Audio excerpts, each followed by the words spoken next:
পানি নিষ্কাশন ব্যবস্থা না থাকায় মেহেরপুরে জলাবদ্ধতায় কয়েক হাজার বিঘা ফসলি জমি, বিপাকে 10টি গ্রামের কৃষক।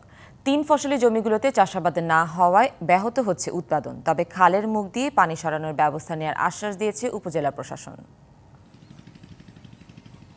প্রথম দেখায় কোনো বিল মনে হলেও এটি আসলে ফসলি জমি। মেহেরপুরে এভাবেই পানিতে তলিয়ে গেছে কয়েক হাজার বিঘা আবাদি জমি। সিংহাটি, পাটকেলপোতা, শিমুলতলা, দরবেশপুর সহ কয়েকটি গ্রামের জমিতে বন্ধ হয়ে গেছে ফসল উৎপাদন। বর্ষায় ভারী বৃষ্টিতে বিলের পানি আসে মাঠে। খালের মুখ বন্ধ থাকায় পানি সরতে না পারায় অকেজো হয়ে পড়েছে 3 ফসলি জমিগুলো। নায়াসিনামাইড ও স্যালিসাইলিক সমৃদ্ধ লিলি ফেস ওয়াশ, যা ফেসের ডেড স্কিন সেল দূর করে দেয় দ্বিগুণ ফাস্টার ব্রাইটেনিং। এতে অনেকটা বেকার হয়ে পড়েছেন কৃষকরা। জলাবদ্ধতা দূর করতে না পারলে ক্ষতির মুখে পড়বেন তারা। দুরবস্থা, আমরা চাষ করতে পারছি না, পানি আবদ্ধ হয়ে আছে।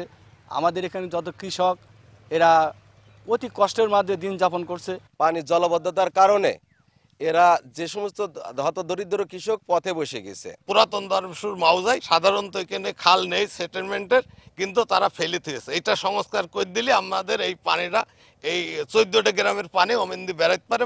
কৃষি বিভাগ জানিয়েছে চাষাবাদ বন্ধ থাকায় ব্যাহত হচ্ছে খাদ্য উৎপাদন। ওই অঞ্চলের কৃষকদের নিয়ে আমরা এই সমস্যা সমাধানের উদ্যোগ গ্রহণ করেছি।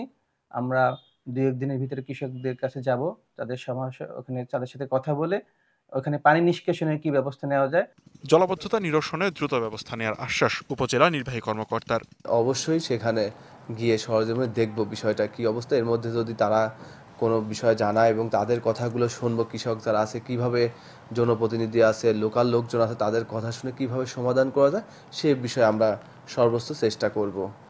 মেহেরপুর সদর ও গাংনী উপজেলার 10টি গ্রামের প্রায় 20,000 পরিবার কৃষির উপর নির্ভরশীল। জলাবদ্ধতা নিরসনে প্রশাসনের কার্যকর পদক্ষেপে জমিগুলো আবারও ফসল উৎপাদনে ফিরবে, এমনটাই প্রত্যাশা এলাকাবাসীর।